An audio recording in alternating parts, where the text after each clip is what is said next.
same reason I am. I suppose whether we know what each other's reasons are for not. I personally, I just want to know how to serve to the best of my ability. And I know that the more I understand what it is that we get to play with every day, the more I can be at home within myself in order to create that place for myself and for others, just to serve each other. And so we have the honor and the privilege to have Pasquali here, and I won't mess around with too much small talk. So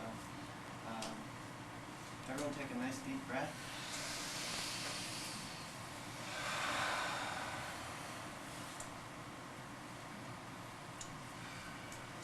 Pasquali Cerasoli.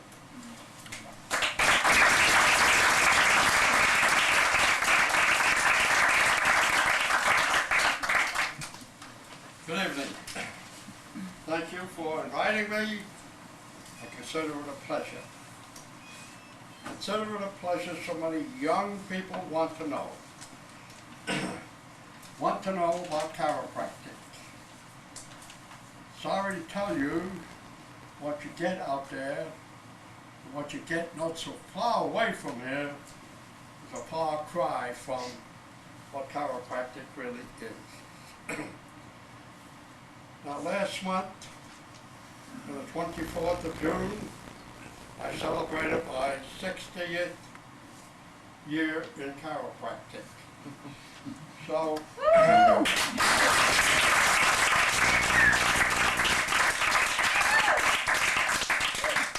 I tell you this, not because I like to boast, but I tell you this to let you recognize that I've been around a bit and I've seen many things happen.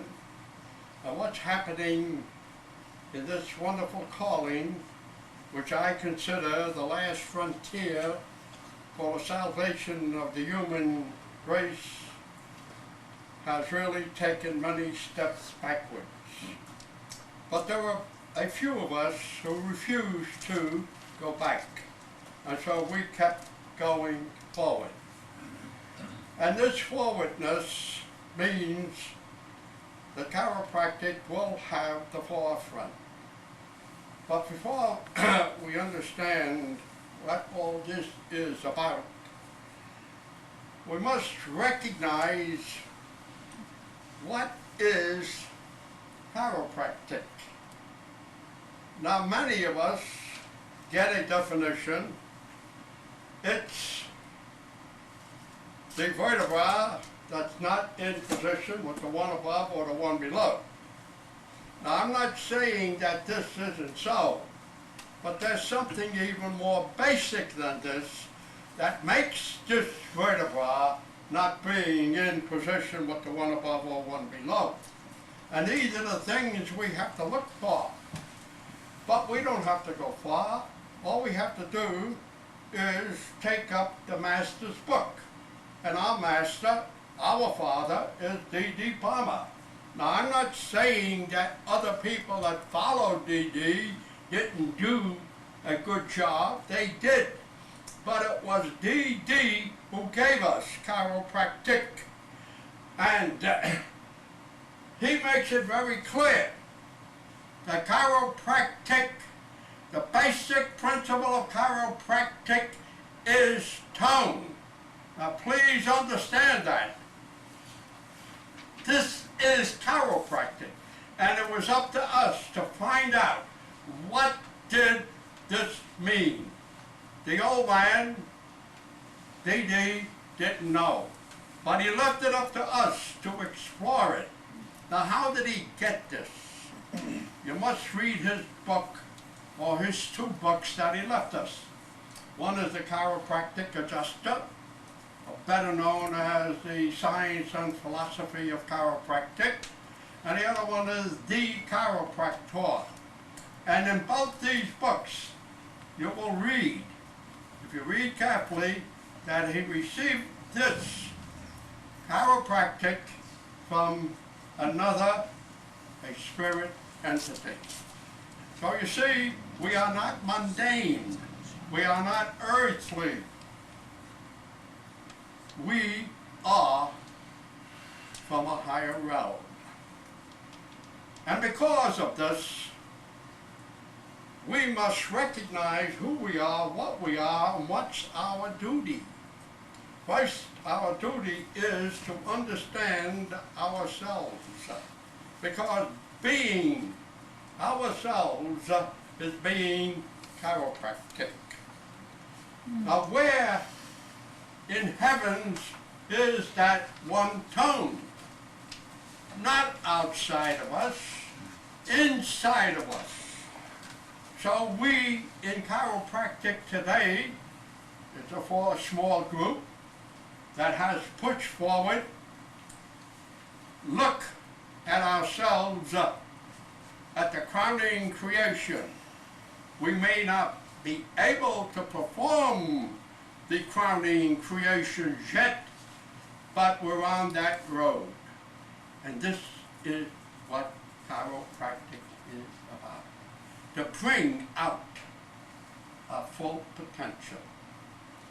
Now we talk about from the brain going down. Does anybody in here know how much the brain functions? Who knows? Raise your hand, please tell me. A lot. What's a lot? A lot outside? 10%.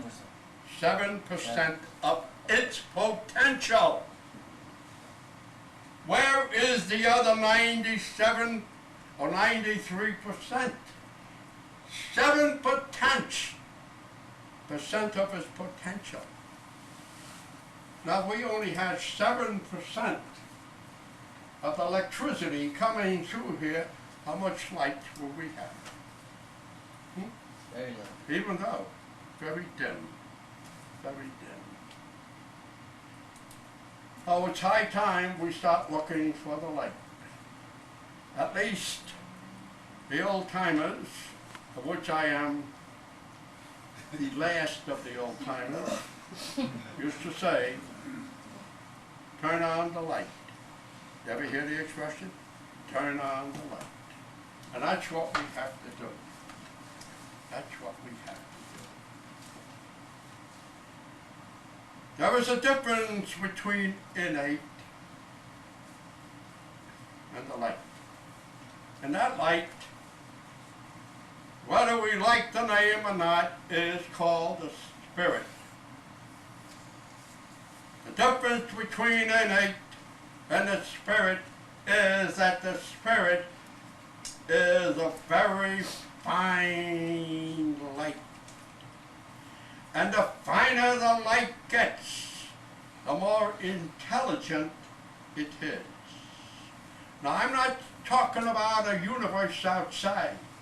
I'm talking about the universe within each one of us.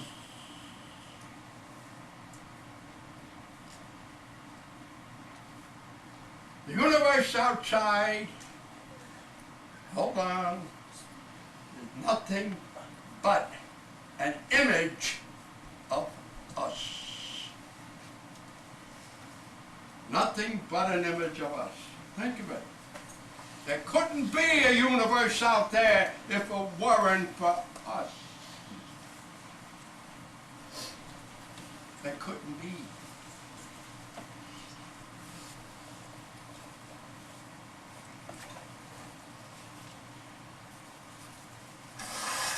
So this puts us in a different position, in a different light. A light at its finer than you could ever think. And this is the light. You can play with your hands. It will never burn you. Matter of fact, it will keep you whole. Sound, tone, sound. Now before I go any further, let me tell you something about myself. See, I've whet your appetites now. So you're anxious. And that's the way to do it. I'm a salesman, enough for your pocketbook to get you stirred up inside so you can look for yourself and recognize who you are. You are the crowning creation. And this is what I want. Nothing else. If I can do that, if I can get that idea into your heads, I've done my job. That trip from Brooklyn to here would be nothing but a blur. Now, I was born September the 11th, in that day of infamy, 1911. So when those two towers came down, I was 90 years old. But in 1914, as I was born from two young parents, my mother had only 4 years of education. Even though she was born in America, this is all she had. My father, born in Italy, had no education at all. And they decided that they're going to give me an education. And I was the first of that big brood, 8 children that they had. So when I was 3 years old, 1914, and that was the first day of infamy, because that's when the First World War broke out. I was vaccinated, and about a week and a half after the vaccination, I came down with a fever. And in those days, people didn't get too excited when their kids had a fever. They knew what to do. And they kept doing, but I never got over it. So they became alarmed and called in the doctor. And when the doctor saw me, and I was lying this way, that arch, he asked my mother, was this child vaccinated lately? And she said, yeah, about 3 weeks ago. And he examined me and told my mother, the child has spinal meningitis due to the vaccination. Those days the doctors were somewhat honest. Well, they came and they stayed with you. They did the best they could, but they told, see? And many of them were not in favor of having vaccinations, but they were forced to see that the kids had them. Later on, as the economy changed, then your doctors changed. So, I couldn't live. That was his prognosis. But as you can tell, I'm headstrong. I didn't want to leave. I had a job to do for some reason. And I did live, but living was just existing. 1 week out of every month, I would go into high fevers. And when I did, I was in an awful mental anxiety, didn't know where I was at. And when I would come out of them, I would pray. I was brought up very religiously. I would pray. Show me the way to get well, and I will devote my life to that way. Well, I was shown the way, and somewhere, I believe, 1934, I was introduced to Bill Werner. Most of you maybe heard of him, who was a great chiropractor, and I got well. But not after an adjustment, not after 2, after 3 adjustments a week for 4 long years. Because I was walking this way. This is the way I walked. But I got better. Take a look. Take a look. Now, just to be a little sarcastic, where the hell would I be if we had insurance those days? All he gets is 7 visits. Where would I be? Just think of it. Where would I be? Maybe still there, but in this chair, sitting down, just about understanding what's going on. Don't you see what happened to us? For the sake of not working hard, for the sake of making money, without labor. I became a chiropractor, and I went to a little school in Manhattan. And that school was called the Eastern Chiropractic Institute. In Manhattan and all the state of New York, we couldn't say school, chiropractic school was outlawed. We couldn't say college, that was outlawed. But the best we could do, call it an institute. And some people really thought it was an institution. Where the nutties went. But that little school taught me chiropractic. I knew what chiropractic could all do, because it was done on me. And if it could be done on me, such a crippled, distorted person, why can't it do it for others? And this was my attitude. And when I graduated, the second day of infamy happened. I was conscripted to the Second World War. Now, talk about, where was that? Somebody, listen. Talk about disappointments. So the war took me all the way to Okinawa. But I made the best of it. I started adjusting people. I didn't need a damn stripe to adjust people or their permission. I just did it. What the hell could they do to me? Throw me out of the Navy? That would have been fine. They never did. Matter of fact, the officers themselves came to me. And I adjusted people all the way to Okinawa. Now, I was in the Navy. In Okinawa, we had the Marines. The Marines have no medical corps. I was in the medical corps, and I served with the Marines on Okinawa.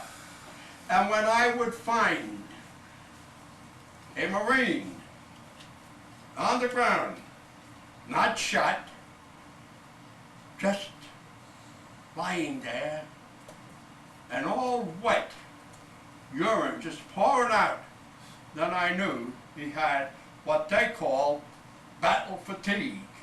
In the First World War, we called it shell shock, which means that the noise was so intense from the bombs that it went into the ears, went through that whole neural system, and dilated the whole aorta.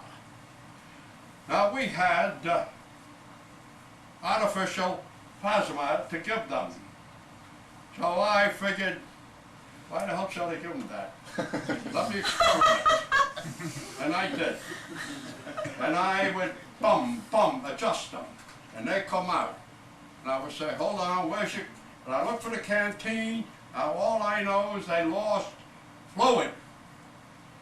I give them a canteen, drink this up. And I go looking around for the poor, unfortunate Marines that were killed, I would take their canteens, give it to them. Drink all this water and wait. And I would put the rifle this way for the stretchers to come around and pick them up. They got well. They got well. Look at the power of chiropractic. Because I would follow them up. You stayed on the field so long, then they give you a couple of days off.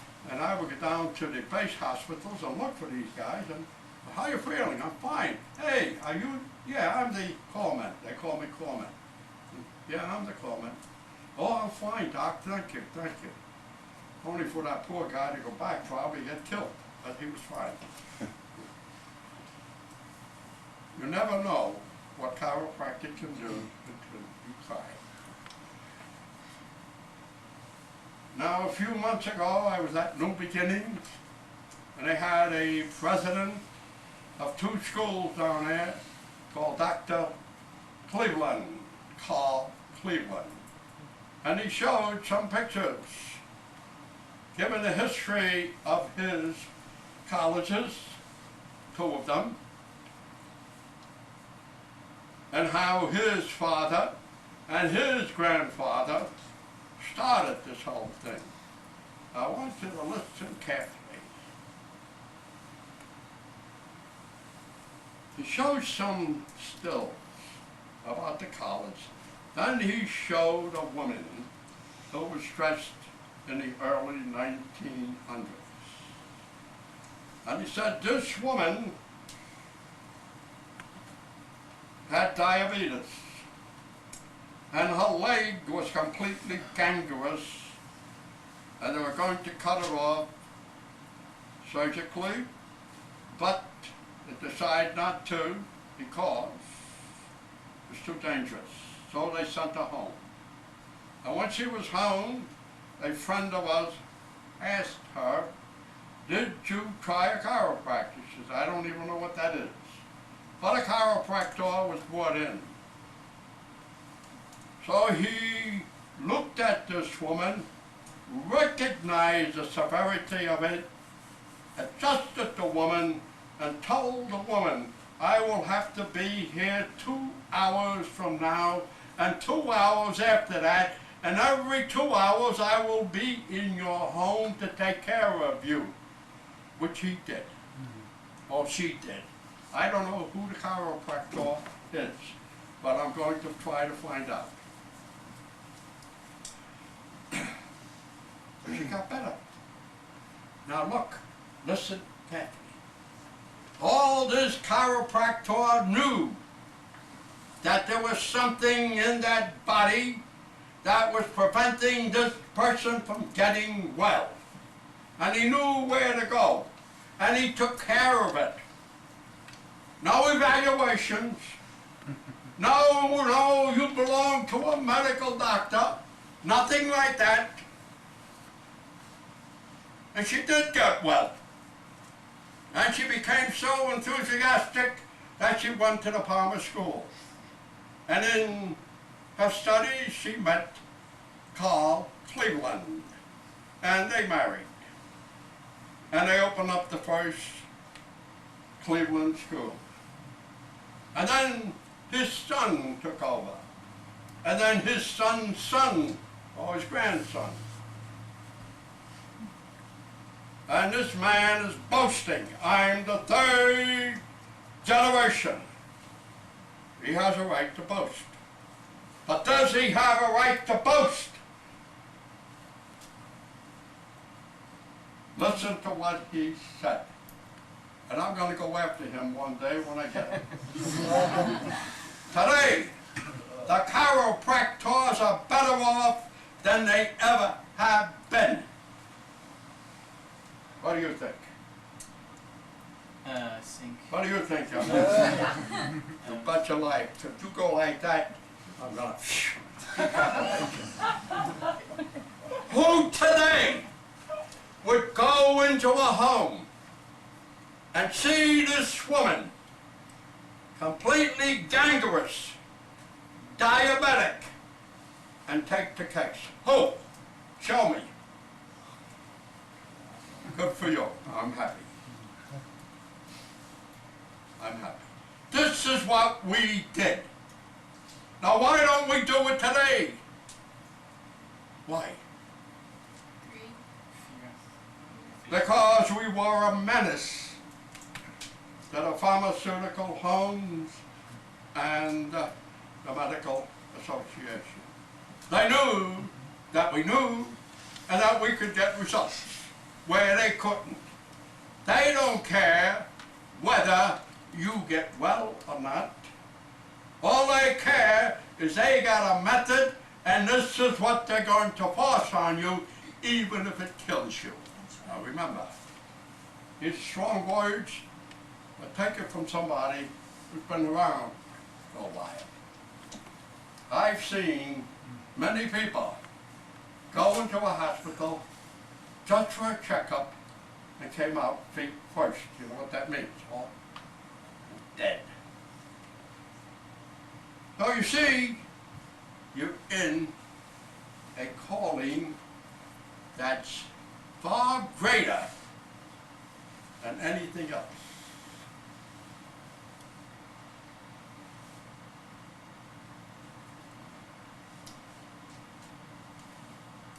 Innate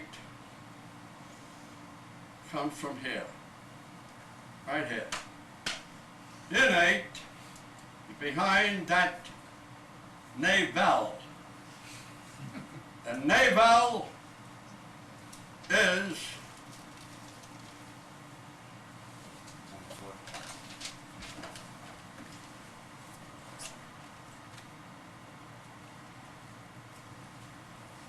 I'm going to show you something.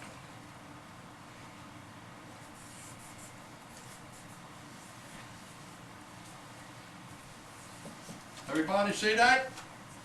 Navel, nave plus L. L is the goddess. Nave comes from the Latin navor, navare, meaning to be energized.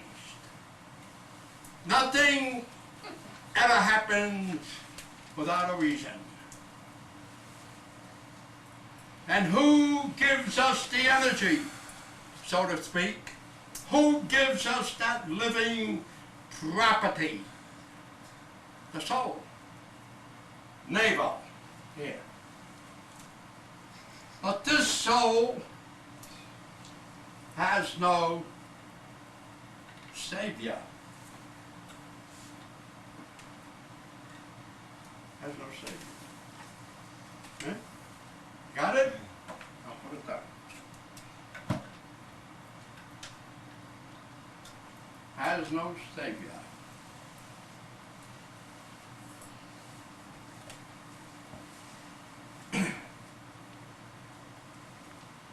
In other words, we have to die. Spring, summer, autumn, better fall, and winter. And again, spring, summer, fall, and everything that ever grew in these first three seasons fall and become disintegrated as those leaves out there will fall. They'll turn yellow, orange, different colors, and we admire them. You know what we're admiring? The dying leaves. Dead.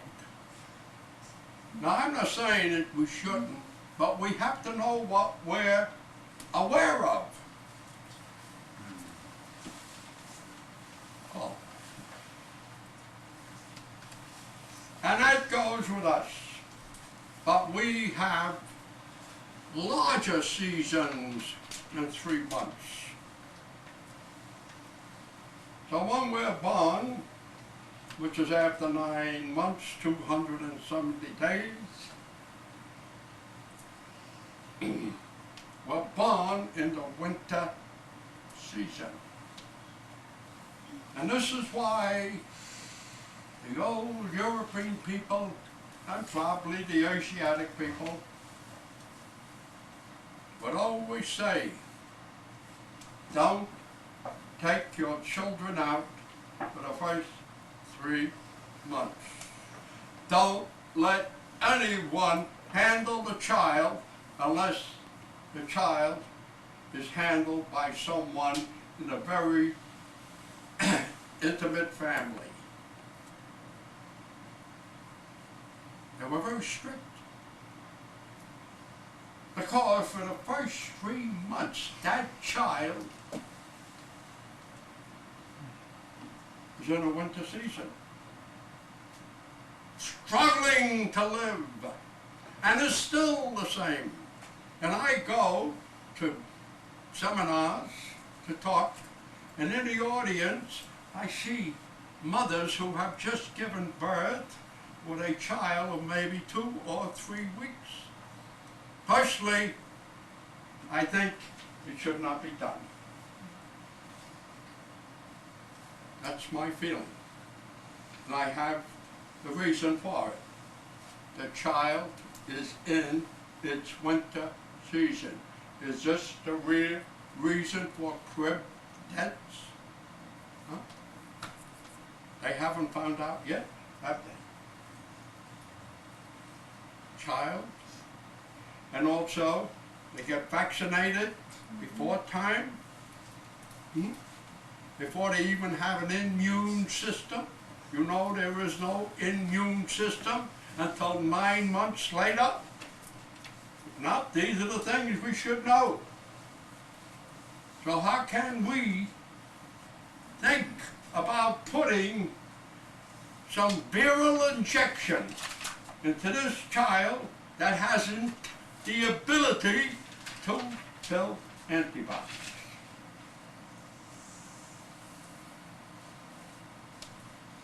Well, you see, there's a lot of wrong things going on. And we, the chiropractors, told the mothers not to have their children vaccinated. We were bold. And you know what? If we weren't so bold, I don't think any of us would be here tonight. Remember that. You left me. Everything. He knows.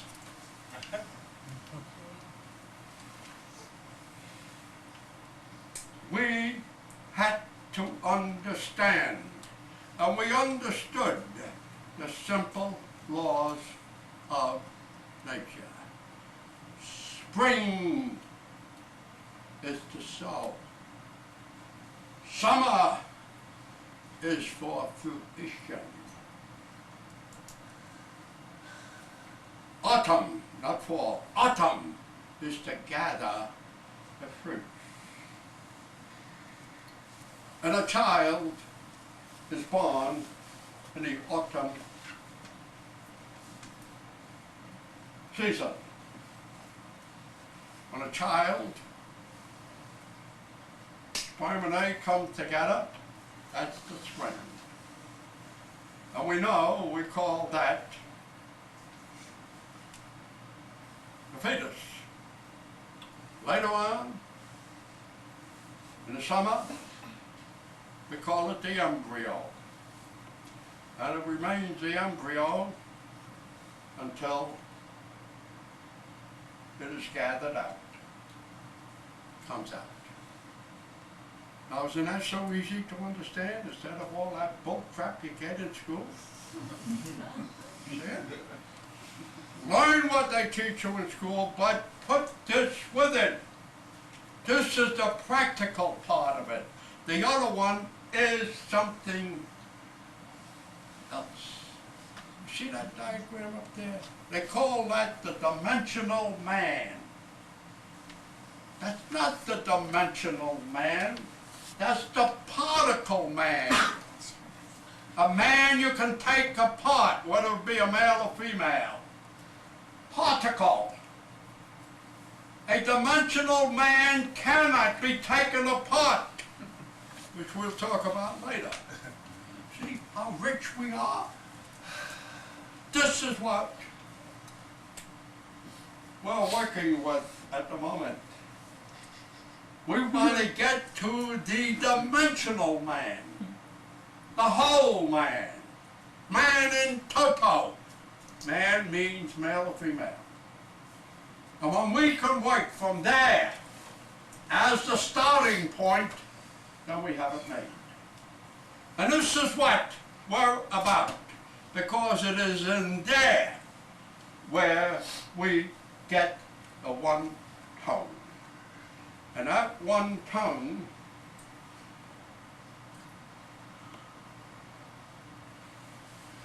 permeates throughout the whole body, but we don't have it. Now you go to an orchestra or a concert, and we say they have 30 or 40 instruments there. And the first thing you hear is they're all fiddling around with their instruments, and then the concert master comes out. Whether it be a male or female. And if it's a piano, they bum, they hit the A note, and everybody tunes up to that note. Every organ in our body should tune up to a note, to a tone, the basic tone. And then we should have a leader, a conductor, that keeps his whole body in balance.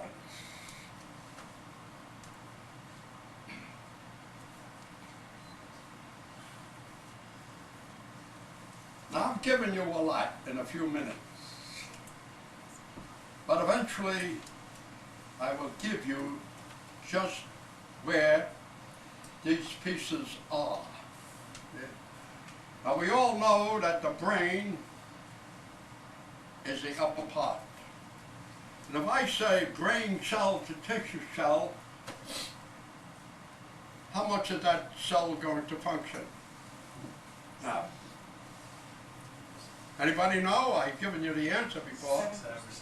7%. 7%. Good for you. That's all. That's all. Are we sick? We bet we're sick. Needs more light.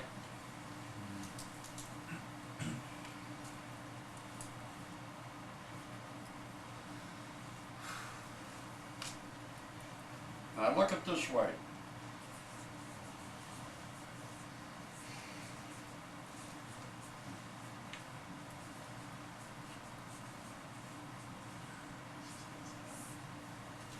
Everybody see it?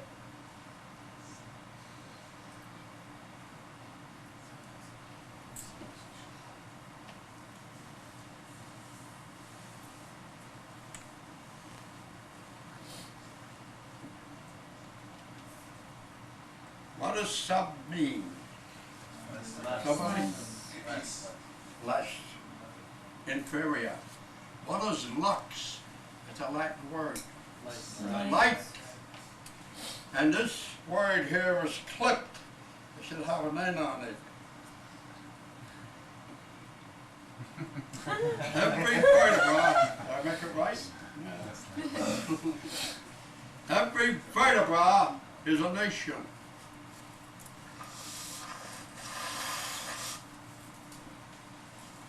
And every vertebra, whether it is in position with the one above or one below, is a subluxation, because it doesn't carry all the light.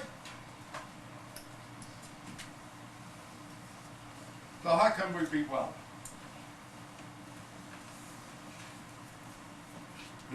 This is what subluxation means to me. Does it interfere with the neural system? Maybe, maybe not. And if it does, it takes no precedent over this definition. You follow? Because if this definition, as I gave it to you, didn't exist, there'd be no homo. Get it? There be none. This has to be what I told you now. Less light, inferior light.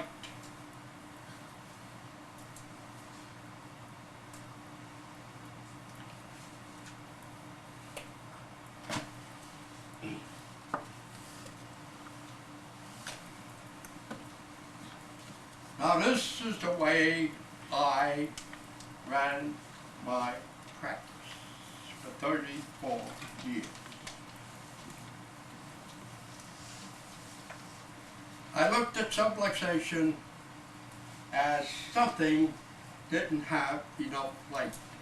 And of course I didn't know what was causing the cause, as we call it. Hmm?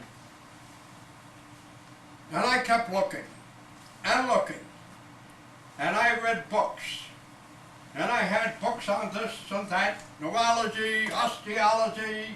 Oh, I read them. I even read books of the old masters. I read biology from the old masters, where they looked at the sperm with the homunculus in it, you know, the small man. Oh, I've read everything. No answers. And I wanted answers. And I was teaching at Columbia, which became the New York School eventually. And one day a student came to me and said, "I'd like to talk to you." I said, "Go ahead." And he told me he had a woman in the clinic. I thought he needed some help. He said, "No, it's nothing like that." And she told me that I have a favorite instructor, and I said, "Yes, it's Dr. Cerasoli." And she said, "Well, you tell him if he wants to get in touch with his spiritual teachers, I will do so for him." She was a spiritualist or medium, whatever the hell you want to call it.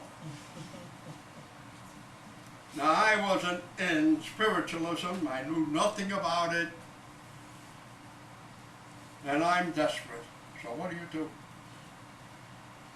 I did it. So I met her. And on March 17, 1968, I never forget the date,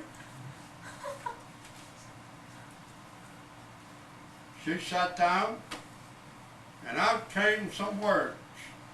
"Well, well, well, what can we do for you?" I said, "I want to know more, better, so I can assist my people better." Oh, they said, "How wonderfully said, how wonderfully said." Yes, I made contact, and I still have contact. And this is what they taught me, how to take words apart and look into them, because they told me that these long words are strangulated. They lose their exact meaning. Subluxation is 3 words put together, and we give it a cock and bull story meaning. But all it means is what we see there. So I got it from a higher source. Do I still have that contact? Oh yeah. I'll never lose it. All of you can have it. Now, I've asked questions, and this is one of the questions I've asked. I wanted to know, how do I know where this subluxation is? They said, well, what you do, even though you don't recognize it, you are comparing that spine with your spine. I said, all right. Now all of a sudden, bingo, another light came. I said, suppose that person has a 4th dorsal subluxation, and I have one. How can I tell? You follow? They said, because you're doing God's work. We're right next to you every time you serve people. And when you serve people, we have the ability of making your spinal column perfect. Oh, I know. But look. You know, I've calculated it. I've given out maybe 1.5 million so-called adjustments. And if it took only 1 minute, right? And if I was perfect just for that 1 minute, take a look. Huh? Did it pay off?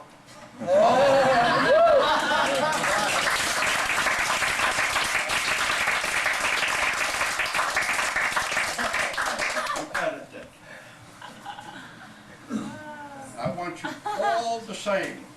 I need you. As they need us, I need you to go out and tell this whole world about chiropractic, not about a pain in the back, not about insurance, not about a stiff neck, but about chiropractic.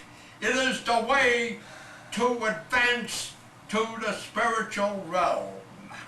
I hope I made myself clear.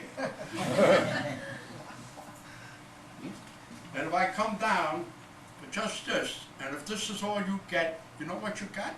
It took me almost 32 years to recognize what I just showed you. Slowly but surely. And I call that the UHK. That's the University of Hard Knocks. Do I have a degree? Not up there, but I am higher in degree inside. See? I don't have to show it out here. I'm inside, higher. So I think I'll give you a couple of minutes so you can get up off those bumps of yours and we'll come back.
I think I'll use this portion for questions.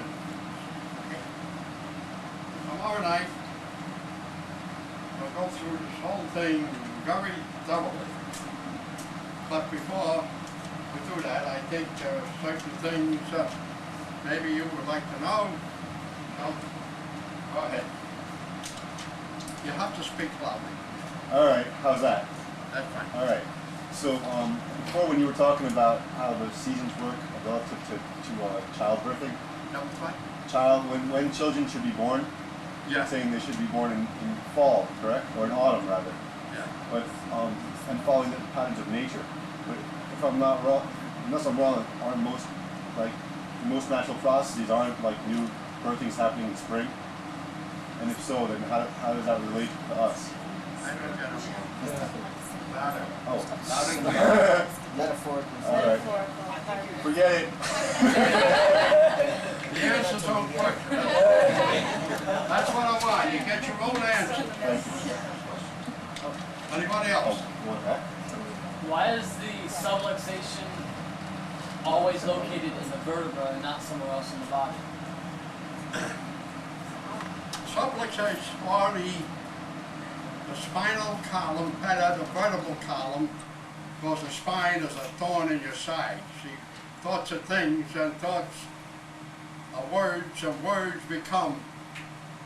That's why I still have my office and I rent it, all completed, but there is not a sign or picture of any disease.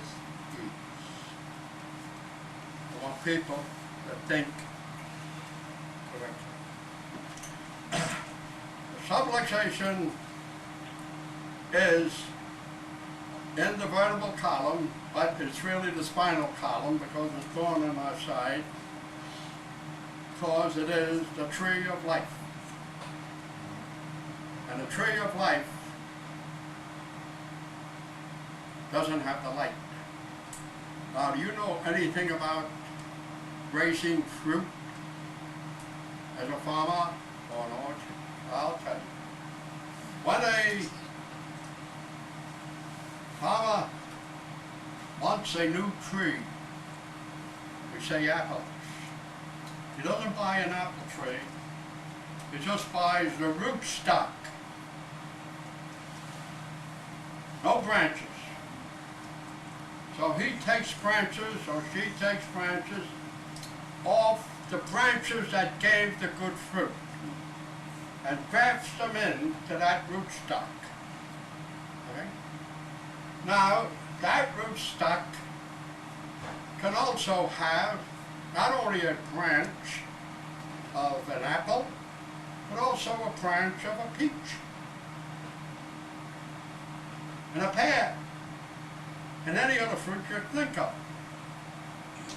Why? Because the spirit that travels through that trunk or the tree of life is one. It never varies. And it is at the grafting where you see a knob. And it is in that knob where the seeds are for the pear, for the peach, for the apple, or for anything else. So, the spirit that runs up and down, that will run up and down your tree of life will be no different than my spirit. It is one. All right? See, become a farmer too. And incidentally, that's what Georgia means, the farms. And George means the farmer. The pharmaceutical houses. Fun. Not a fun, it's the truth. Because pharmaceutical houses at one time didn't use drugs as they do today. What did they use? Herbs. Okay? What is the cause of subluxation? Huh? It has less light. The cause? The cause? Tomorrow night. question tomorrow night. But you say you're thinking, and that's wonderful. It's wonderful. Your question.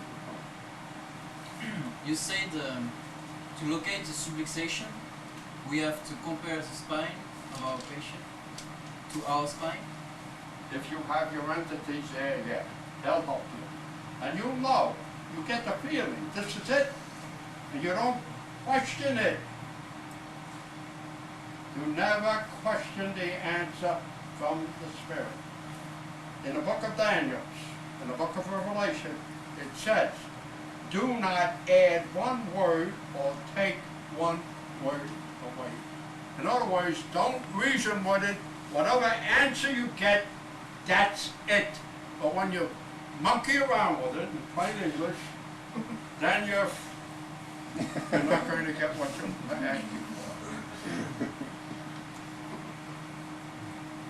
Come on. I've heard it before. I want to really ingrain it. Can you elaborate on tick? What? Chiropractic. Chiropractic. Tick. Yeah. What is tick? The tick? If you had a big grandfather clock here, what would you hear? Tick tock. Tick, tock, tock. Tick, tock. That's the tone. Tick, tock. Ebb, flow. Ebb, flow. You go down the seashore, which you don't have here, and you see the tide coming in. So when the tide is the highest it can be, and you put your feet there, and you like to stand there, and a couple hours later, you see that the tide is out there. And I will tell you tomorrow night what causes that ebb and flow. Ebb and flow. Okay? Is there a distinction? Ask the question and issue. Is there a distinction between soul, innate, and spirit? And is there an evolution? Now you're asking questions that I gave you something before and I didn't give these kids here. Shame on you. Tomorrow night. Yes, ma'am. What's the most important thing that you, in your mind, when you put your hands on somebody? Oh, good question. What do I think of? Yeah. Zero. Nothing. Right. Right? I don't think it's got to go this way or that way. Then I'm mechanical. I'm not spiritual. Got it? Yeah. Leave it alone. That is just put your mind in ground zero, and that again you'll get tomorrow night what ground zero really means. Okay. Okay? Correlated question then. Nothing's in your mind, what's in your heart? What was Are you feeling something? Is zero in your mind? What is in your heart? When you When do you that? adjust, Yeah. what is in your heart? What is in my heart? Absolutely nothing. Because if I do think of something, I'm going to interfere with the power that does the healing. The hardest thing to do is do nothing. Think of it. The hardest thing to do is do nothing. When you adjust, are you always looking for cavitation? When you adjust, are you always looking for noise to make sure it Do you look for noise? I just sense. I don't even have to, many years, I didn't even have to do this. I just sensed it and went. What's the first thing you did when you got out of the military? How did you build your practice? How did you get the people coming in? Or did you do anything? You just let them come? I got news for you. When I was in that place, Okinawa, and there were no bombs flying around, I was just lying down, sitting down, lying across, the back was a tree, and I would just go. And I would seem to get into some sort of a zero, and then I saw what I wanted. And I saw the crowds that I wanted. But sometimes I wish I didn't wish so much. But that's the way I did it. No marketing, and no marketing will understand what I'm telling you. But this is the only way. Cost you nothing. Pasquale, Yeah. I was, My question is, when you went to that reading the first time, and your spirit guides came in and told you the truth, what was it in you that allowed those changes to formulate in your life and in your practice? When you met the spirits for the first time, what was in you that allowed for you to formulate the growth and to accept and to grow without understanding of the spirits? Because I searched, and I got nothing. At that moment, that day, March 17th, 1968, I got words that I was looking for in books. So what do you expect me to do, throw it away?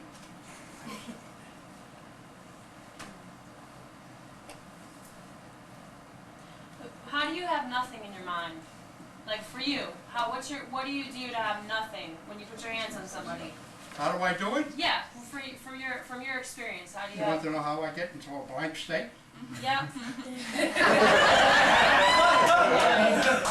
I'll tell you how. Most people sit down and watch their belly buttons, don't they, to get that way? I watch somebody else's belly button, and I get that way.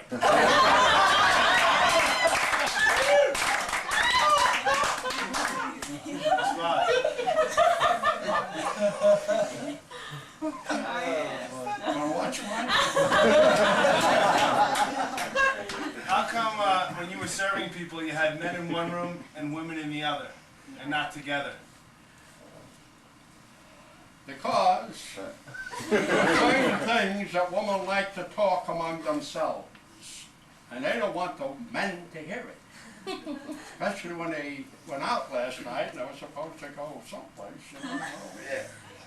And the men the same way, so I kept them separately. Now, because men would talk about their own illnesses, which they probably would not like to speak in front of women, and a woman the same way. You follow? Yeah. Now, you know, we could have some light side in chiropractic in practice. And you have to, even though you work, and it's a love, but it's also a joy. So you make it a joy as much as you possibly can. Now one night, and I remember it was a Monday night, this man come in, and he said, you know, I'm here not because I believe in you, but because my best friend told me to come to you. I'm not saying anything. I'm not going to argue with him. I got too many people to take care of. So what brings you here? He said, I have epididymitis. You know, for those who don't know what that means, the testicle or part of it is inflamed. So I looked at him, I said, okay, get on the table, and I took care of him. See? Now, you have to learn with whom you can play jokes with, and with whom you can't. And you have to learn when people tell you the truth or they're hiding the truth. Now, one night, about 4 or 5 adjustments later, this fella came in, and I could see he had a little grin.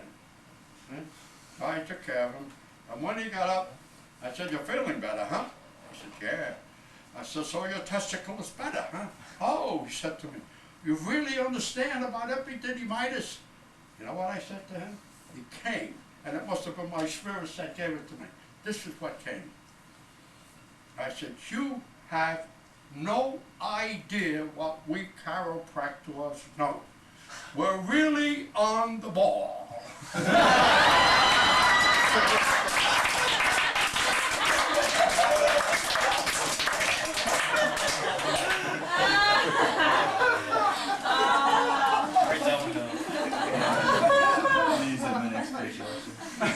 This guy got angry. Now, for those of you who've been in my building has steel structures. You know? This is the way I want it built. And guy went out and slammed the door. And my whole building shook, even with the structure as it is. I said to myself, well, I lost him. You listening? I lost him, so I lost him. Had to be. But anyway, 2 days later, he came in again. Well, I'm jumping ahead. So I called the next patient in, and while I'm taking care of him, I heard a big roar in the men's room, where they rushed and undressed and so forth. So the patient was up on the table, looked up at me, said, "What's that all about?" I said, "I don't know." He went, and the next one come in, and he's laughing. He said, "You really told that guy off, didn't you?" I said, "What happened?" And he told me, and we told him, "Look, don't let his quietness deceive you. He hasn't got time to talk to you. But if you want to talk to him, go to his meetings." I had play meetings once a month.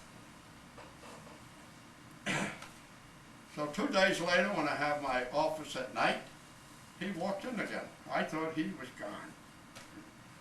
So he looked at me, he smiled, put his hand out, and of course I shook it.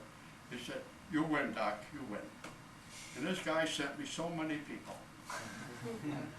You never know. But it could be a lot of joy. Just leave it alone and let it flow. Okay. Question. Yes, sir. You mentioned in one of your stories that the lady with the diabetes and the leg problem or whatever, that the doctor adjusted her every 3 hours. Yeah. Or came to take care of her every 3 hours. Every 2 hours. Every 2 hours. Well, I'm not studying chiropractic, so I don't know the answer to this. Some of you may. Would you do that only in extreme cases, or can you adjust whenever? No, I would do that when it's necessary. When it's necessary. So you can't overstimulate your body with adjustments? Depends how you adjust them there. If you come down with a sledgehammer, yeah. So learn how to adjust always. And there are certain times where you'll need a particular way of doing things. Follow me? That reminds me, after the war, we had a polio epidemic. And a woman came in, it was about 5 or 6 years after the war, after I got into my new building. Woman came in with her child, and the child, you could see, you don't have to be a magician, it was coming on. So I had a small room with a cot in it, and I told her, I said, "Look, you'll have to stay here for the day. Yeah, I'll do anything you say." So I adjusted that child every hour until she went home that night. And the next day, she came in, she was better, and the third day it was all over.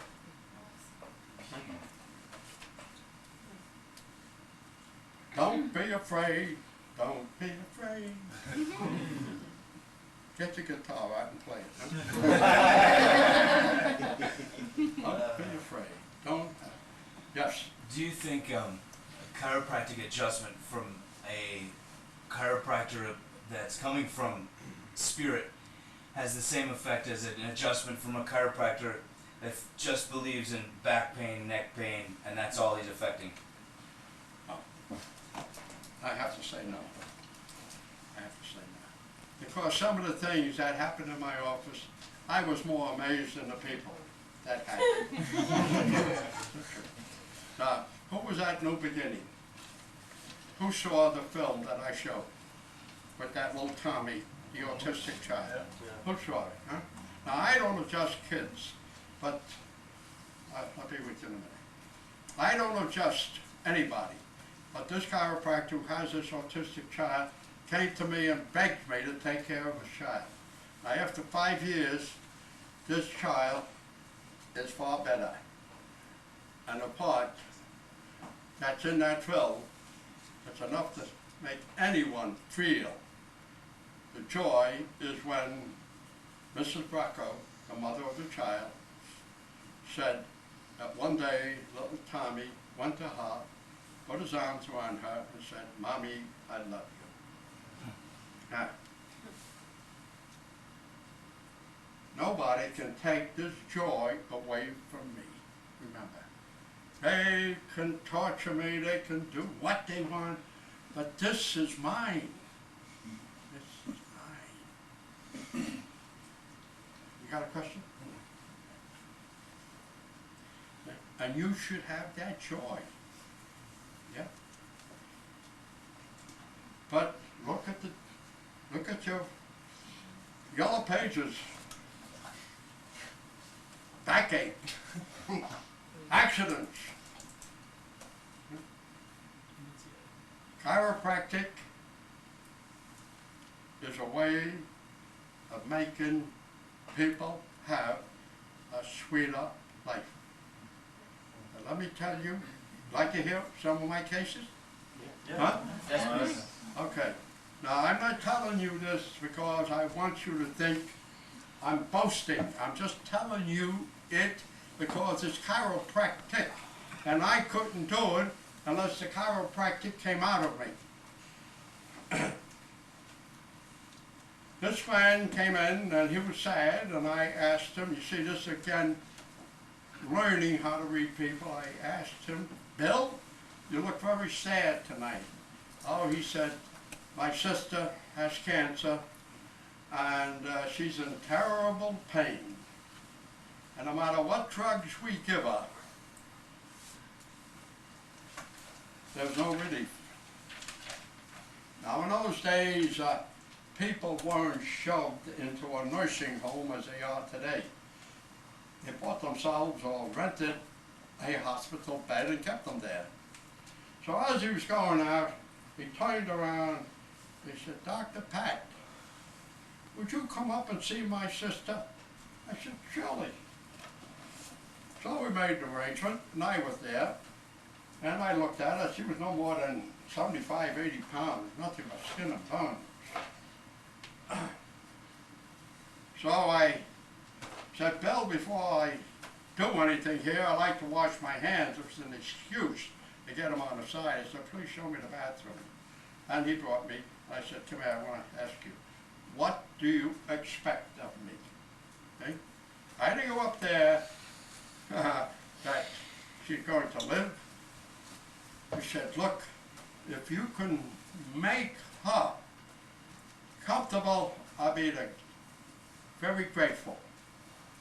I said, "Well, Bill, you know what I do, and we can try." He said, "Please do." He said, "I was afraid to ask you. You might say no, you won't do it." I said, "I'll do it, provided we understand each other." He said, "Yes." I went over, I turned this poor woman over, and I did what I had to do. And I said, "I'll be back tomorrow," and tomorrow, and 3 days later, when I knocked at the door, Bill opened the door, and he had a smile. He said, "She slept all night." And this morning, she doesn't even want to take the drugs. So I went there 3 times a week for 9 months. She never had to take drugs. She never had any more pains. But the cancer kept going on and on. Until one day he called me saying, my sister died during the night. All right? Did I do wrong or did I do right? Isn't it your duty to assist people so they're comfortable? Isn't it? But the CCE can't see that, can they? Bastards, that's all they are. That's all they are. Okay. Any more? Yes. When you're giving service to people, it's good to have an exchange between them. So in chiropractors usually say, okay, you pay a fee, or sometimes people like to bring food or something. How did you, in your office, deal with the exchange of people? Like when you went to the hospital, did you ask for anything, or you just gave chiropractic? I gave chiropractic. Let me tell you another case. Had a priest come in from the parish in the community where I live. He had something wrong with his shoulder. He said, I hear you could take care of this. Okay, get on the table and let me care. And I said, come back 2 days from now. He said, oh, by the way, I see a lot of my parishioners here. I said, I didn't know that. He said, why are they coming here? You know what I said? Young man, if I see someone coming out of the confessional box, would you tell me what they confess to you? I said, that's just as important, just as private to me and those people that I don't tell them. If they want to tell you, that's another story. But don't expect me to tell you any more than I expect you to tell me what the people confess to you. See, I put them on the spot. Getting rich, you know? But he came in 2 days later, and he said, you know, I spoke to the parishioners, and they told me why they were coming here.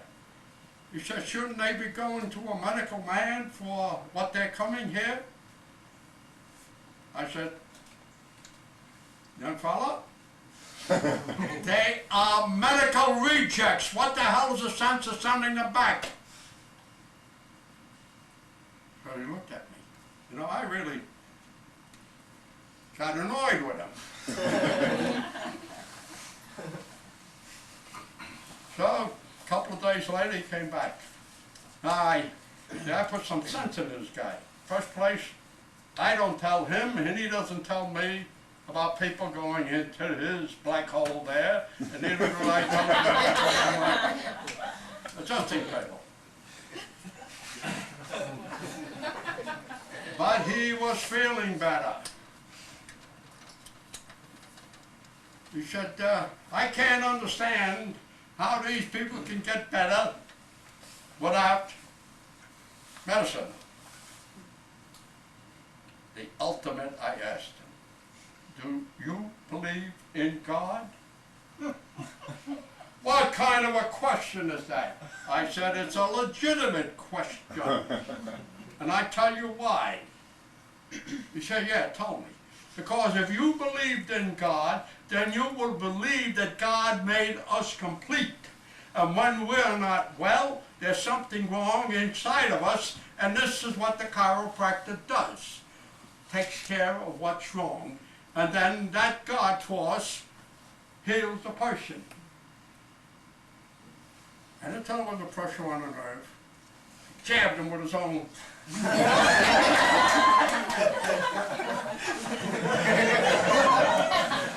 came back. He said, you know, I'm feeling better. So he come back several times later. He said, you know, I want to pay you. I said, see the receptionist. So he came back again. He said, the receptionist wouldn't take any money. Did she tell you why?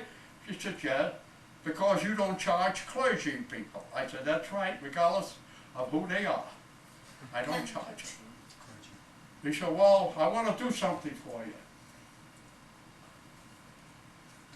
So I said, what can I get you? I said, look, I know what I need, and I haven't got the time to go and buy it. He said, what is it? I said, I have many Bibles, different translations, but I don't have a Catholic Bible. Oh, he said, I'll get you one. And he did. And we remained the best of friends. Don't let these people, don't go on a defense. Get on the offensive. I'm a tough guy. But now I'm not that way. Unless I have to. I have a question. Yeah. What effect do you think the CCE's adding physical therapy into chiropractic education, what effect do you think that has on chiropractic's future? What do I think? How did you get the The physical therapy? What do you think of physical therapy that the CCE is adding into chiropractic education? What do you think the effect is going to be on chiropractic in the future? Well, the people that get in school today don't have the experiences that most of us who went to a chiropractic school had. I had experience. I know what chiropractic was before I went to the school. I just went to school to be a chiropractor. What effect? Horrible. And I resent, you can tell anyone you like, I resent anyone coming under the chiropractic umbrella. This is not an umbrella for all people. It's an umbrella for the chiropractors alone. You got it?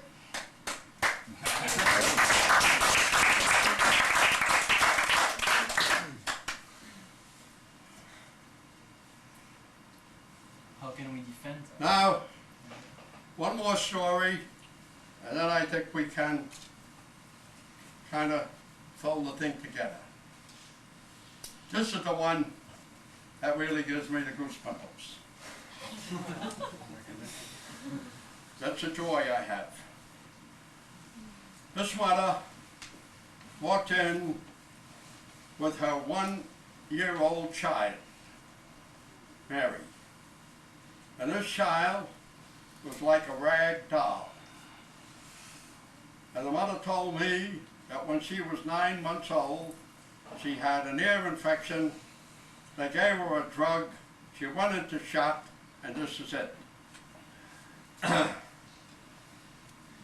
the mother also told me that the MDs told her to institutionalize her child because there was absolutely nothing that anybody can do.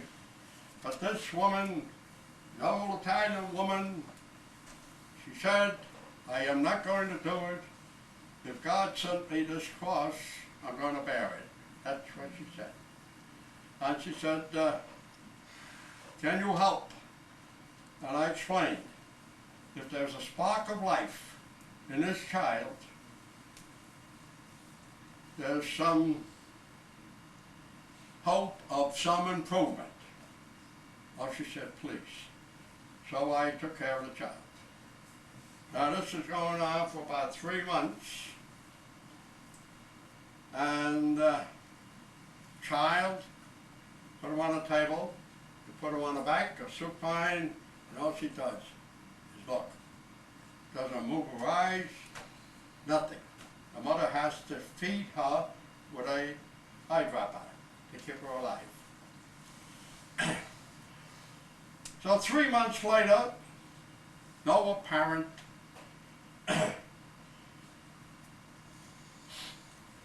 being well.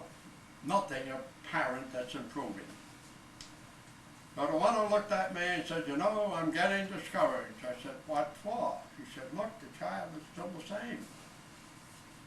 I said, I don't know what you're getting discouraged about, but I'm not discouraged. She looked at me and said, you're not discouraged? I said, no. All right, I'll keep coming. See? You gotta have the courage of your conviction. Well, anyway, about 4 or 5 weeks later, this child was on her back, and I was about to serve the cervicals. All of a sudden, I noticed she started moving her eyes. Yeah? But she never did. The mother looked, and the mother's over on my left side of the table. I'm in the back of it. And she looked at the mother and she said, "Mom, Mom." Think of that, huh? After about 5 months. So, what a commotion. I had all to do to finish this poor child. The mother came over, picked my hand and kissed it. She got on her knees and said, "Jesus Christ, Jesus Christ." I said, "Oh, lady, I'm not Jesus Christ." "Jesus Christ, Jesus Christ." And finally I got disgusted. I said, "If that's what you want to think, let her." But anyway, about 2 or 3 years later, this kid was walking all over the place. The only thing she had that was an impediment was her speech. So I recommended her to a speech therapist. She got well, but she kept coming for adjustments. And then, like all things, you know, they disappear. So one day, maybe about 10 or 12 years later, I got a phone call. And the mother called me. She said, "You remember me?" And she told me the name. I said, "How can I forget?" And I said, "How is little Mary?" "Oh, she wants to talk to you." I said, "Fine." And so girl talked to me. She said, "Mommy and I like to come and see you." I said, "Fine." So they came to see me. She bought me a bottle of high-frequency stuff. And she said, "The real reason I'm here is I'm getting married. And I want you to come." I said, I looked at it, I said, "Oh, that night I can't, but I could make the church wedding." "Oh," she said, "that will be fine." So I got into the church, and this big nave is here, and I'm at the end. See? And finally she's starting to walk down, and she's looking straight ahead. Get down to the altar, and all the ceremonies go on. Turn around, and she's walking up the aisle, and everybody's saying hello to her, and holding on to her husband. All of a sudden, she sees me. I'm way at the back. I want to get out of there as fast as I can. She left her husband and ran to me and hugged me. She said, "Oh, thank you, thank you, thank you." And her husband came over and said, "What's going on over here? What's going on over here?" So she finally explained, "This is the doctor that made me better." So, you know, seeing that girl running, leaving a brand new husband.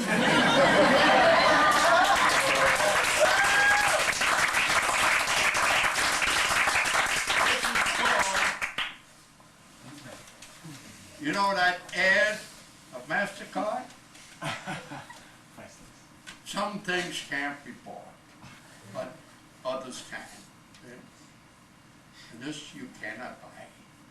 This is the joy you get. I want you all to feel this. Don't wait until you get outside. Do it right in this damnable school you're in. Let the school sense what you're doing. And if you do it in there, that school has to change for the better. You understand? You're leaving your seeds in there. So, for the sake of the spirit of each of us and each person out there, do your job. You need help, you'll get help. Ask for help.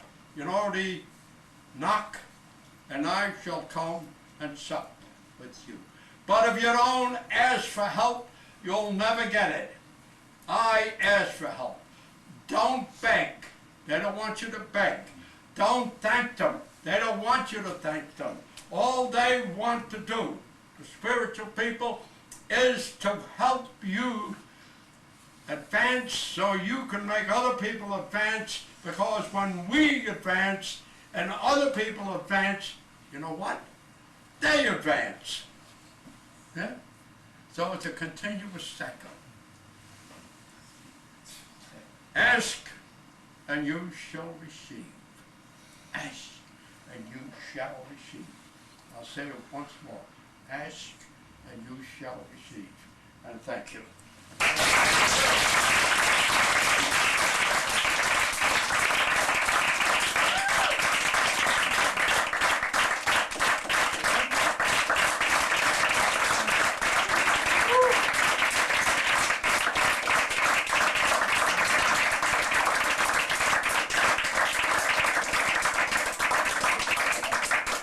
I want to tell you real quick about the rest of the weekend. First, you've all blessed this space more than you know. Thank you all for being here and sharing in this. Tomorrow night, Pasquali is going to really get into it. I get into the technical things here. And that's going to be at 7:30. Everybody, please be on time so we can get started quickly. At the Fraternity House, I'll give out directions for anybody who needs the directions. What I'm thinking about is possibly, well, I'll tell you about what we're doing Saturday. Saturday, everyone is welcome over here for brunch at 10 o'clock. We're all going to enjoy each other's company, have some good food, and after that we'll have another session for students and whoever else. Wherever we need to go, whatever we need to talk about, and whatever we need to do, we'll do it. We're going to juice this man for all he's worth. He flies out Saturday afternoon, so he just wants to be with you guys. And so you're all welcome here. Like I said, you're blessed in this space more than you know.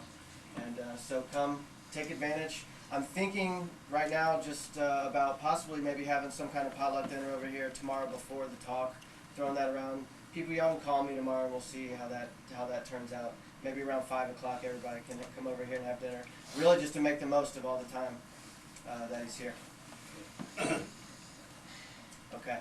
For those of you who don't know, this very same space, which we just so diligently try to perpetuate what Pasquali is talking about and not even challenging, asking of us to go into ourselves and into our communities and into our lives to continue the work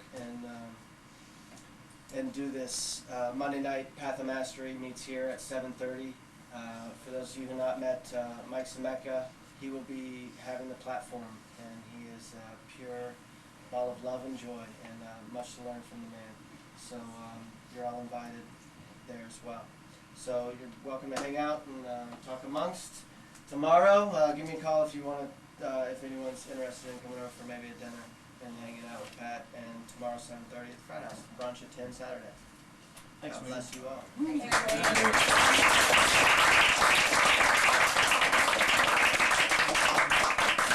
One more thing, excuse me. There have been a couple of students who have been responsible for really putting this together, and they have been generous and bore the brunt of the financial obligations to buy plane tickets, to get food, to get some very fine high-frequency this man. Yeah. So there's a donation jug somewhere. It'd be much appreciated if anybody who feels like they'd like to would chip in, and we'll get him down here every quarter. He'll come. So as long as we take care of him. But none of it's for Pasquali, and he does not charge a penny for anything that he's doing this weekend. So it's just to help his accommodations and all that stuff. So thanks, guys.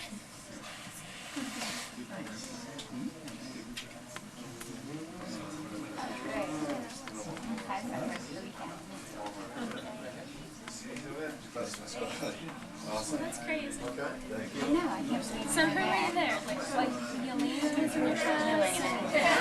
I was involved in Yelena, Mark, Erica, what's your residual feeling about Obama? I like the school. trouble finding someone to speak. Is that like, especially being in the first try classes, she's surrounded by people just wanting knowledge and only being offered one side of the story. And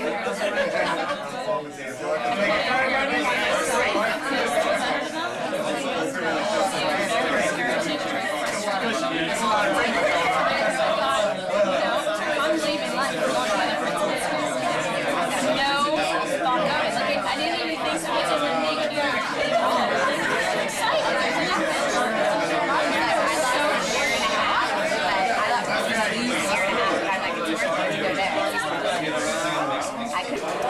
Why do you think he's smoking a cigarette?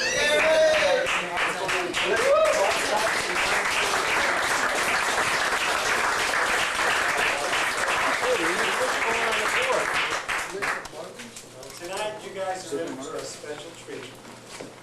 My name is Tom Pomperello, and I'm a chiropractor. And about 26 years ago, when I was in school, a friend of mine said to me, he says, why don't you take a ride with me? Where are we going? I said, we're going to go down to Brooklyn. Well, what's in Brooklyn? He's this old timer. He doesn't have long to go. You know, he's really old, and he teaches neurology, and he's got a unique way of putting a lot of things together. He takes apart words, he takes apart the human body, he talks about the spirit.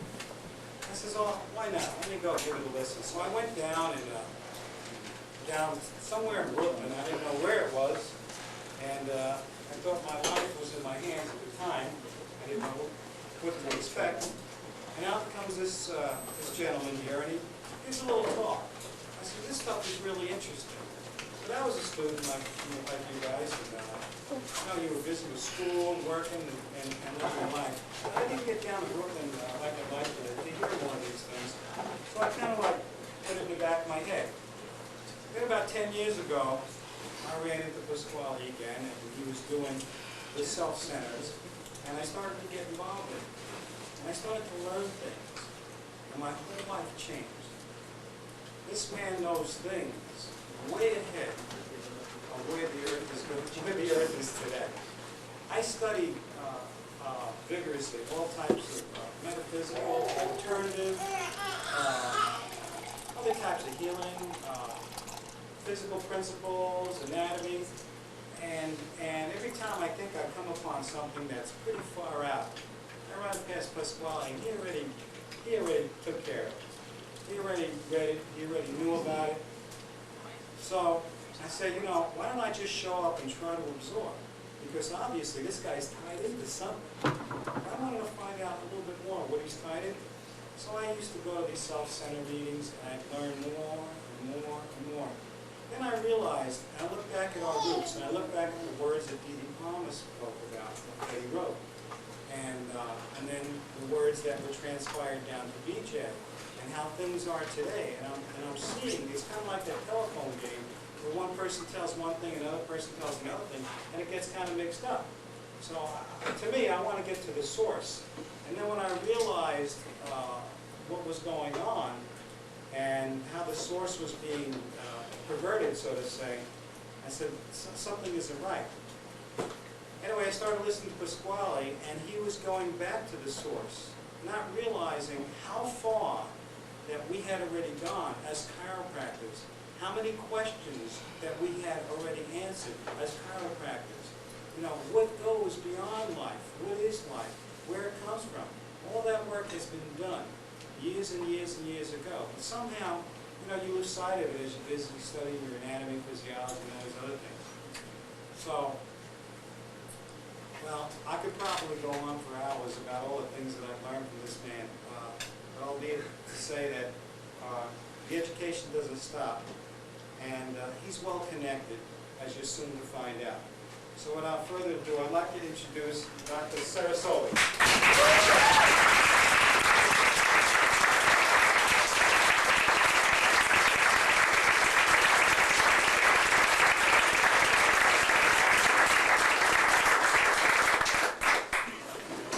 Thank you.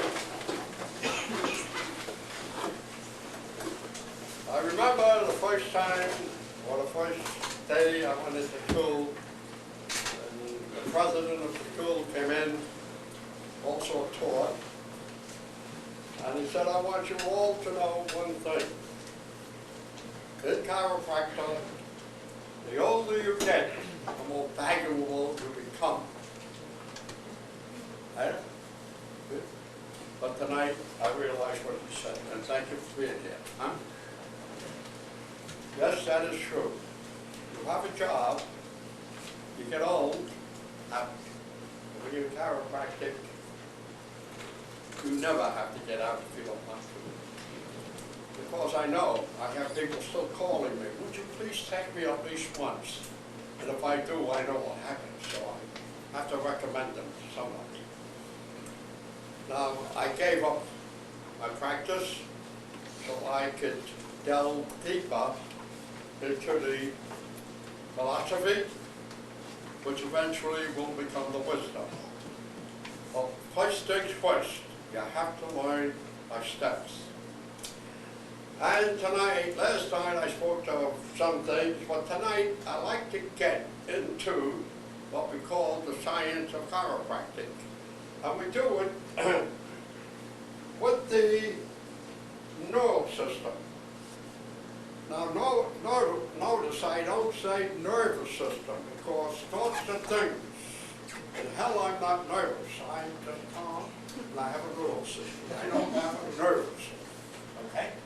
So learn how to use words. It's very important. And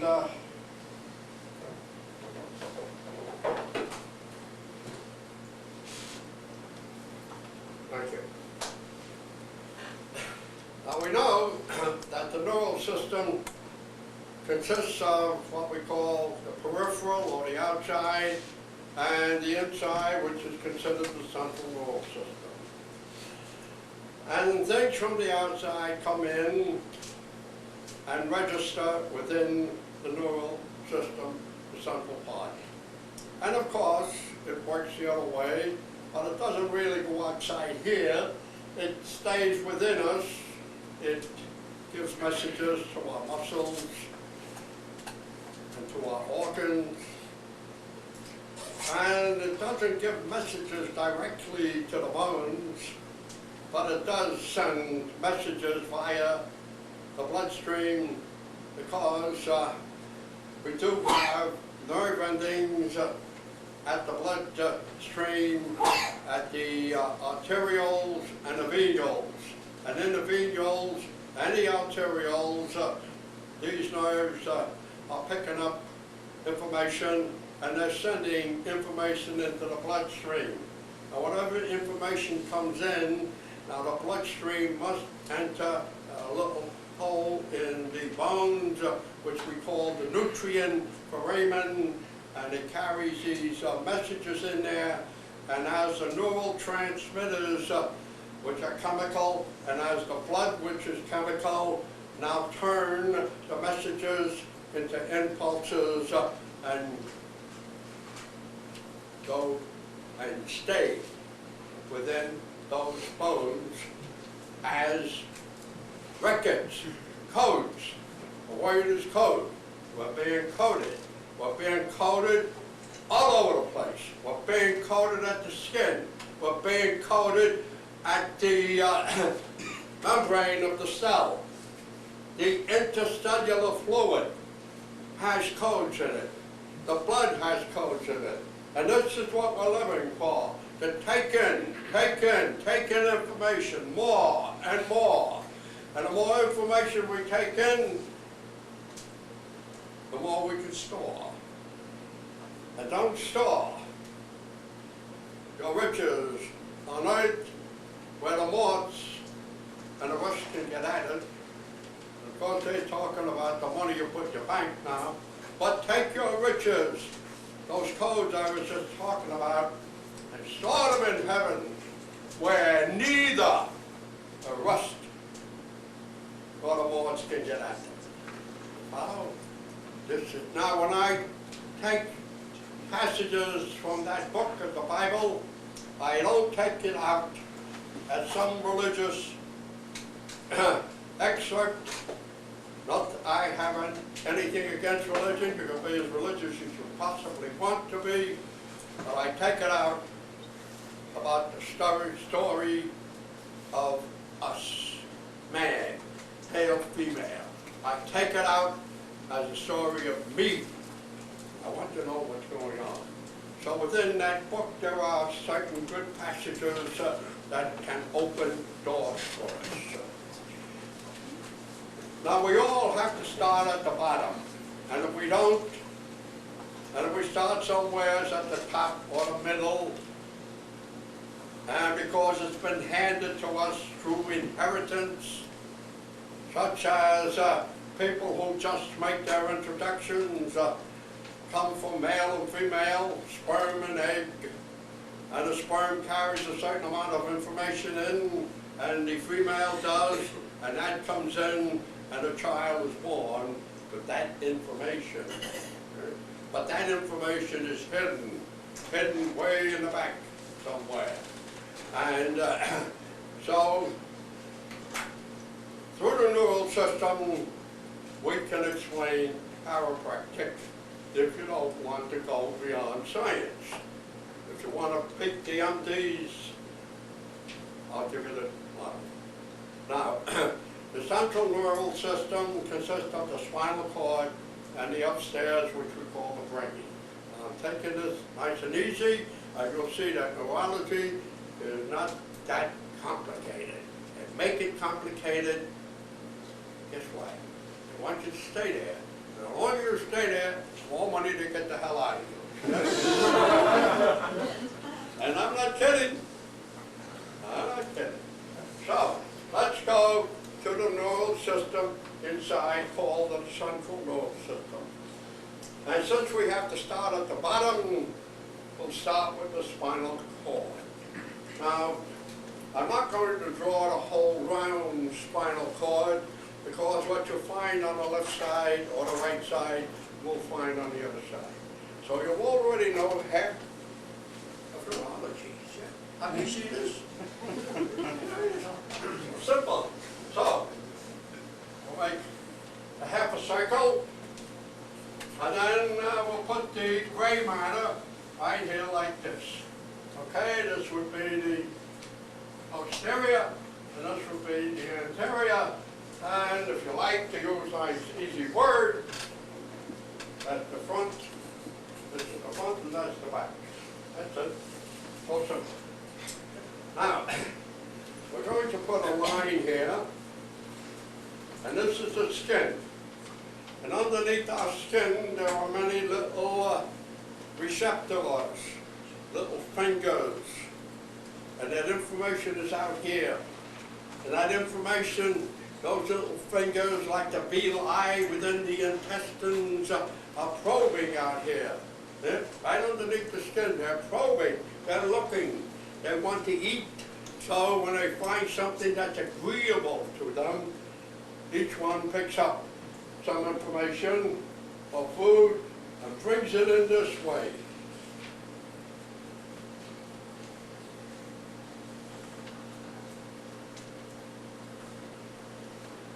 Like that. And I bring it up to the posterior horn. You see, it looks like a horn. Okay, and that's the gray matter. Now inside of the gray matter, we have to get over here someplace. We have a connector. We call that the internuncial. And it comes from a Latin word called the nuncio. And the nuncio means ecclesiastical Latin, church Latin, means the messenger of the Pope. That's what it means. See? Can't get out of religion. So right here, we have another connector, and that goes here. Now in here, it looks something like this. We call that the motor end plate. And what do you think this happens in here? All those impulses now make a transition. They become chemicals. And this is what the old timers talked about. Earth, water, air, and they become water. Different types of water, good. So each one has information. And finally, they make connections, and each one of those muscles have fibers, and each one of these go to a particular fiber, like that, and these fibers have to contract simultaneously or together and relax together. If they don't, we have a spasm, a cramp. Now you know what a cramp is. You see what the chiropractors can do when they look at the neural system, what they do? Nobody in any book has ever answered a cramp this way. I can't find it. If you do, let me know. I appreciate it. Out of time, out of syncrasy, when they all function together, tighten up together, loosen together, tighten together, loosen together. Remember last night? Ebb, flow. You got it.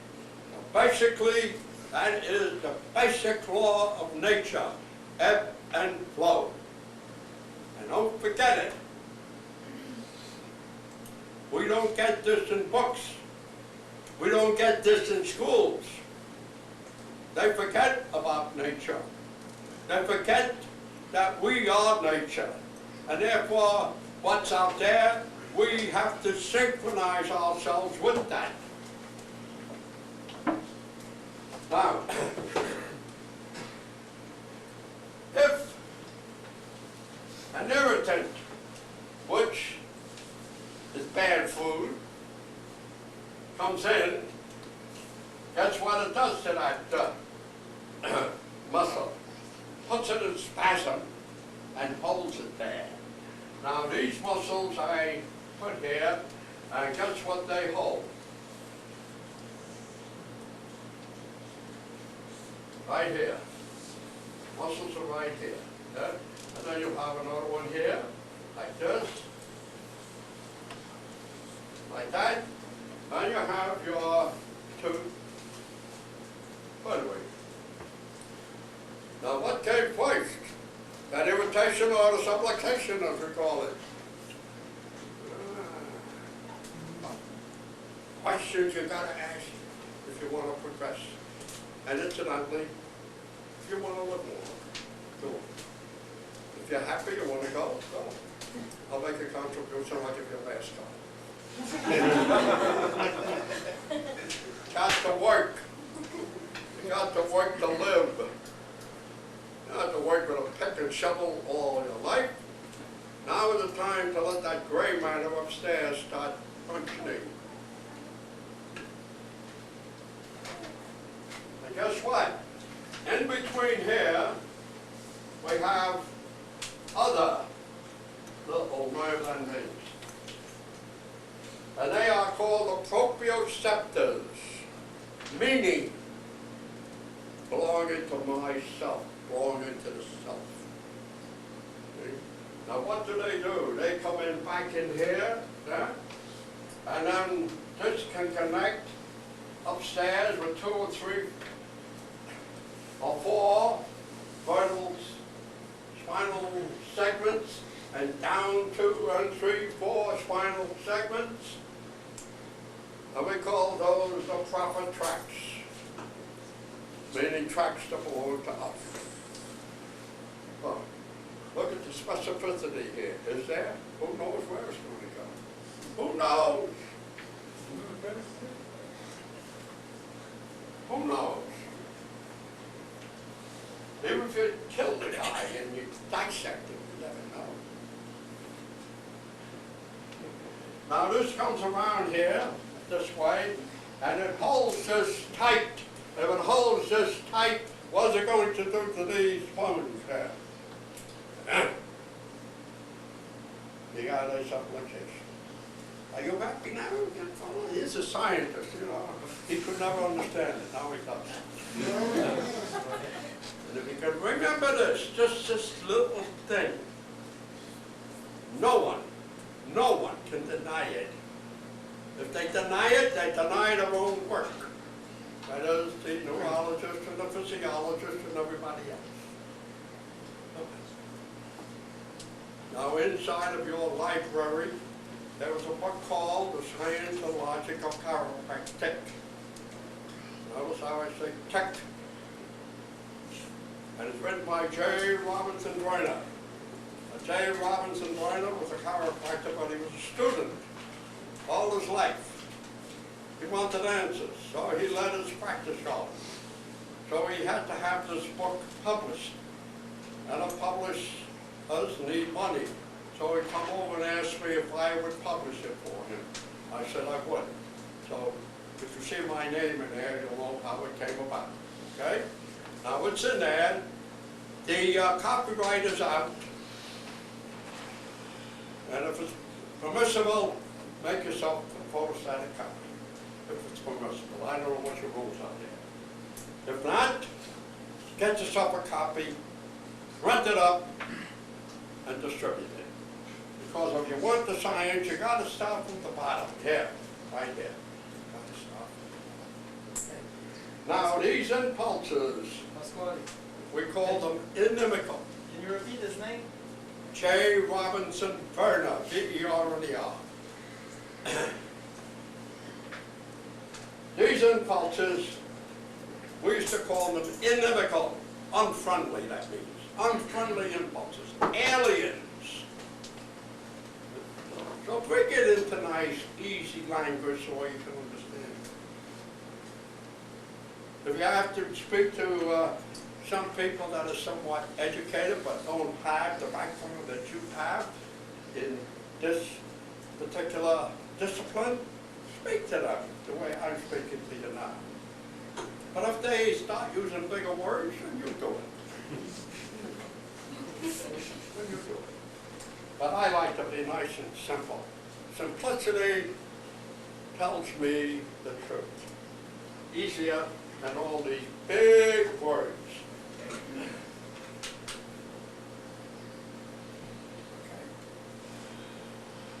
Now, this thing going around and around and around and around, and that is a vicious cycle.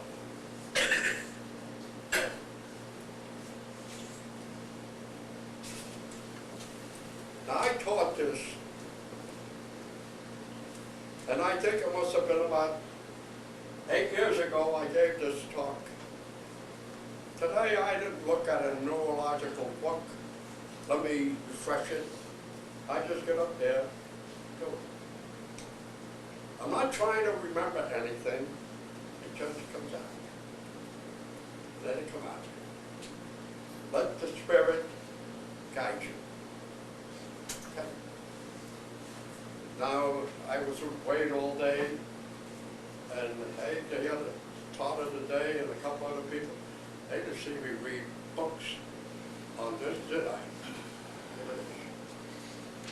Now, I say this not because I want to be a wise guy, but I want to tell you one thing, all of you, that if I can do it, this little Italian guy that had hardly any education, I was so sick, you heard my story last night, came back and could do it, you, who haven't gone through what I have gone through, must do it better than I can do it. And I want you to do it better than I can do it. And I don't have an ego that you shouldn't do it better than I. And if you don't do it better than I'll come after you. All right? I want you to know, I want you all to be successful. And you cannot be successful unless you understand what it's all about. And every market course you take will never tell you what it's all about. I'm not saying you shouldn't take the market cases, but you have to know this. At least, if you want to know only this, fine. You want to be a technician, this is fine. But if you want to be an artist with your heart, and serve with your heart, you got to go beyond this. But we have to start someplace. This is where we start. Okay? Now just think of these impulses being inimical, and they come in here, which is the lateral horn, and it comes out. Let me give you a cleaner sheet.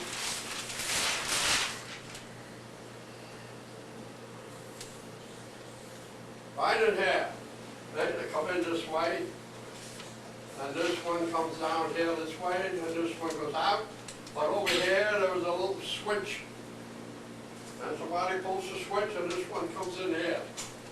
And this one goes this way, and into the sympathetic ganglion, which you find on the outside of the spinal bodies up and down.